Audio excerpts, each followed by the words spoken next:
इस वीडियो में हमें इन दोनों पॉइंट्स के बीच की दूरी बतानी है।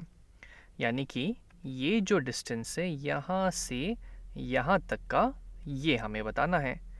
अब पहले तो मैं चाहूँगा कि आप इस वीडियो को एक बार पॉज कर दें और इसे एक बार खुद से ट्राई करें। तो मुझे लगता है आपने ज़रूर कोशिश की होगी। आइए चलिए अब हम इसे मिल के देखते हैं। तो एक तरीका जो हमारे मन में आ सकता है वो ये है कि हम ये कहेंगे कि इन दोनों के कोऑर्डिनेट्स हम पता कर लेते हैं और फिर डिस्टेंस फार्मूला लगा के इनके बीच की दूरी पता कर लेंगे।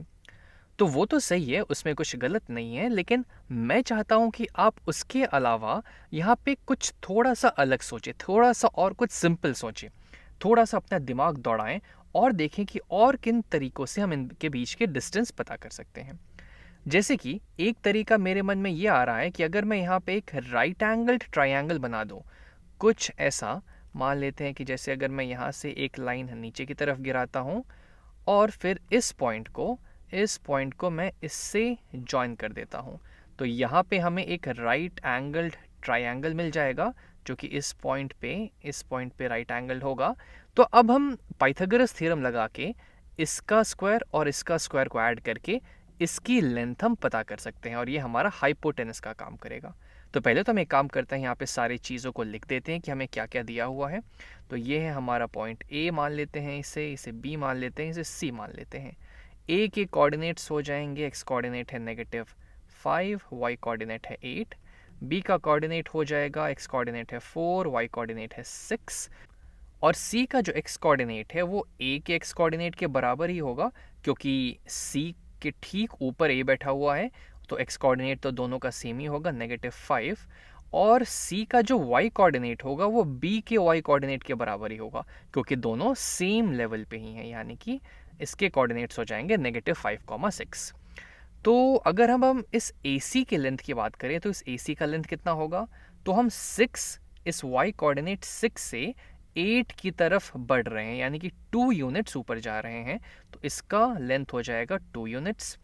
और इस BC की लेंथ कितनी होगी, तो यहाँ पे हमारा y कोऑर्डिनेट तो सेम ही है, मतलब कि हमारी हाइट तो सेम ही है, बस हम आगे की तरफ और बढ़ते जा रहे हैं। तो हमारा चेंज कितना हो रहा है, 1 2 3 4 5 6 7 8 9 यूनिट्स का। तो इसकी जो लेंथ हो जाएगी वो 9 यूनिट्स हो जाएगी। और आप चाहें तो इसके एक्स कोऑर्डिनेट्स को सब्ट्रैक्ट करके भी इसकी लेंथ पता कर सकते हैं। 4 -5 यानी कि 4 + 5 9 यूनिट्स के बराबर आ जाएगी। तो एक बार हमें परपेंडिकुलर पता चल गया, एक बार हमें बेस पता चल गया, तब हम इस हाइपोटेनस को कैलकुलेट कर सकते हैं।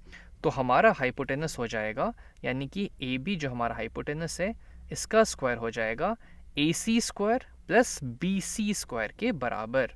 AC square plus BC square के बराबर, यही हमसे पाइथागोरस थ्योरम कहता है।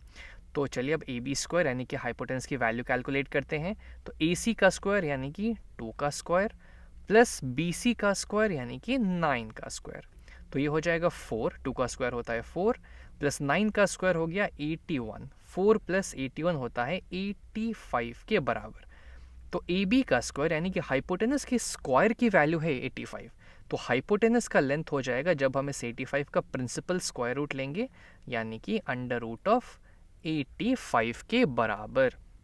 अब इसको आप चाहें तो आगे डेसिमल में कन्वर्ट कर सकते हैं, लेकिन वो अभी यहाँ पे करना ज़रूरी नहीं है। हमें बस एक आइडिया लेना है कि इस हाइपोटेनस की लेंथ हमने कैसे कैलकुलेट की बिना डिस्टेंस फार्मूला का यूज़ किए हुए। एक्चुअली देखा जाए तो बाद में हम ये भी देखेंगे कि डिस्टेंस फार्मूला का जो डेरिवेशन होता है वो भी कुछ इसी तरीके से होता है पाइथागोरस थ्योरम का यूज़ करके, लेकिन इससे आपको एक सेंस मिल गया होगा कि दो पॉइंट्स के बीच की दूरी को पता करने के कई और तरीके भी हो सकते हैं। तो यहाँ से हम ये बोल सकते हैं कि जो ये हाइपोटेनस की लेंथ होगी वो हो जाएगी √85 यूनिट्स के बराबर।